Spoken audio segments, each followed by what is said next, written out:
اس بستی میں سنا ہے سید بہت رہتے ہیں. میں آپ کا غلام، آپ کے در کا غلام، آپ کی جوتیاں سیدھی کرنے والا. میں جلدی سے اپنی سیادت کا اعلان نہیں کرتا، لیکن اس لیے کہ سیادت کا فائدہ کوئی دنیا میں تو ہے نہیں، اس لیے دنیا والوں کو بتانا بھی کیوں.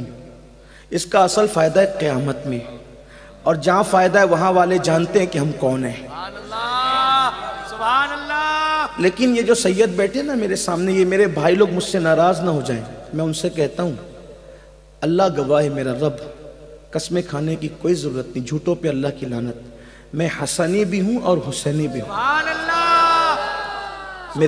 میرے باپ نجیب الطرفین سید ہے، اس نسبت سے میں حسنی اور حسینی دونوں الحمدللہ شکر کے طور پہ. لیکن آپ سے کہتا ہوں سید، اگر تو داڑھی مڈا کر گٹر میں پھینکے گا تو لوگ کہیں گے سید ایسے ہوتے ہیں، ہے نا. تو نماز کے وقت میں گھر بیٹھے گا تو لوگ کہیں گے سید ایسے ہوتے ہیں، ہے نا. تو ہاتھوں میں کڑا پہن کر کے پھرے گا، لوگ کہتے ہیں سید ایسے ہوتے ہیں. تو عورتوں سے بے حجاب ملے گا، لوگ کہتے ہیں سید ایسے ہوتے ہیں. تو غرور کرے گا، گھمنڈ کرے گا. میں پھر کہتا ہوں اللہ کا شکر ہے میں بھی سید، منوانے کے لیے نہیں کہہ رہا ہوں، صرف یہ کہ آپ کو غصہ نہ آئے. اس لیے کہ کوئی غیر سید اس طرح کی آپ سے بات کر بھی نہیں سکتا، آپ ناراض ہوں گے. اس کو حق بھی نہیں ہے، غلام کو کوئی حق نہیں آقاؤں کو انگلی دکھانے کا. لیکن آپ کا خادم، آپ کا چھوٹا بھائی، آپ کے در کا گدا، اتنا ضرور کہوں گا کہ جب کوئی کہتا ہے نا کہ فلاں کا بیٹا ایسا، توجہ کرنا، فلاں کا بیٹا ایسا، بیٹے پہ کچھ گزرے نہ گزرے باپ کی گردن ضرور نیچے ہوتی ہے. اب تم اگر کوئی غلط کام کرو گے میرے بھائی، جبکہ تم کرتے نہیں ہو، لیکن اگر غلط کام کرو گے تو سر کس کا نیچے ہوگا، ذرا اس کا خیال کرنا. ہاں، کس کی گردن جھکا رہے ہو؟ داڑھی مڈا کر، نماز نہ پڑھ کر کس کی گردن جھکا رہے ہو؟ اچھے کام نہ کر کے کس کی گردن جھکا رہے؟ میرے بھائی اتنا خیال کرنا. میرے اندر تو ہمت نہیں کہ گردن کس کی جھک رہی ہے، لیکن اتنا ضرور کہوں گا کہ باپ کی گردن جھکتی ہے بیٹے کے غلط کام سے.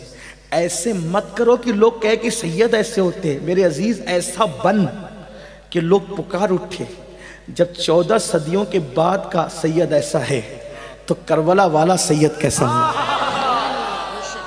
اپنے کردار سے. اور یہ بھی کہتا ہوں ہاتھ چموانے کی کسی سے تمنا نہ کرو.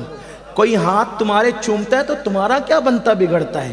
ارے تمہارے ہاتھ کوئی چومے تو بھی تم سید ہو، کوئی نہ چومے تو بھی تم سید ہو. کوئی جلسے کی تمہیں صدارت دے تو بھی تم سید ہو، کوئی صدارت نہ دے تو بھی سید ہو. تمہیں کوئی مانے تو بھی سید ہو، نہ مانے تو بھی سید ہو. اور تمہارے جلوے تو دنیا قیامت میں دیکھے گی، کیونکہ صدیق اکبر فرماتے ہیں جب علی اور فاطمہ آئیں گے تو اپنی پوری اولاد کے ساتھ سواری پر بیٹھ کر کے آئیں گے. اس وقت محشر میں غلغلہ ہوگا، یہ کون اس شان سے آ رہا ہے؟ تو اعلان ہوگا یہ کوئی نبی نہیں ہے، یہ نبی کا بھائی ہے جو اپنی تمام اولاد کے ساتھ اس شان و شوکت سے میدان محشر میں آ رہا ہے. اس لیے وہاں صلہ ملنا ہے، وہاں یہاں تو لوگ آپ کو ستائیں گے، گالیاں ہی دیں گے.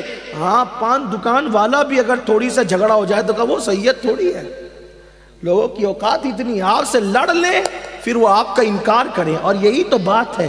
لیکن یاد رکھنا آپ کو ہمت سے کام لینا، حوصلے سے کام لینا. سید مظلوم ہوتا ہے، کربلا والا سید مظلوم، مدینے والا سید امام حسن مظلوم. آپ نہیں دیکھتے حسن کو زہر دیا گیا، حسین کو بچوں کے ساتھ شہید کیا گیا، امام زین العابدین کو زہر دیا، امام باقر کو زہر دیا، جعفر صادق کو زہر دیا، حضرت موسیٰ کاظم کے ساتھ کیا کیا وہ بھی تو آپ سن لیں.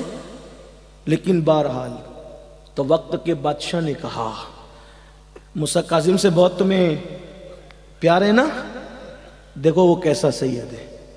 سب کو پبلک کو جمع کیا، میں دروازہ کھولوں گا تو دیکھنا کیا نکلے گا. دروازہ کھلا، پلان طے تھا، پلان طے تھا. عورت ابھی نکلے گی اور کہے گی ایسا ایسا میرے ساتھ کیا. عورت باہر نکلی، بادشاہ نے کہا بتاؤ تمہارے ساتھ رات کیا ہوا. عورت نے کہا اپنے جیسا سمجھا ہے موسیٰ کاظم کو. موسیٰ کاظم کو اپنی جگہ سمجھائے تو ہوا کیا کہ میں نے کہا ایک نظر دیکھ، تو دیکھتا نا مجھے تو پھسلتا، میں نے کہا ایک نظر دیکھ، سید تھا ایک ہی نظر دیکھا، کیونکہ ایک نظر پہلی نظر معاف ہے، ایک ہی نظر دیکھا، بے ہوش کیا، اور کیا بے ہوش کیا تو بے ہوش کی تو مجھے ہوش ملا دیا اور مقام ولایت عطا کر دیا۔ اب میں رقاصہ اور فائشہ نہیں ہوں، میرا مقام تو نہیں جانتا کہ میں اسے ایک نظر میں کس مقام پر پہنچا دیا۔ تو اتنا سا منہ لے کر کے منہ لٹکا کر چلا گیا۔ موسیٰ کاظم کے عزت و عظمت کے چرچے اور ہونے لگے۔ موسیٰ کاظم کو لوگ باب الحوائج کہتے ہیں، ان کی چوکھٹ پہ جو جاتا ہے مانگتا ہے، اس کو رد نہیں کیا جاتا۔ حضرت امام شافعی جیسے لوگوں نے لکھا جو موسیٰ کاظم کی چوکھٹ پہ جا کے پیشانی کو صرف رگڑ لیں، اللہ اس کی تقدیر بدل دیتا ہے، اس کی بدبختی قسمت کی دور فرما دیتا ہے۔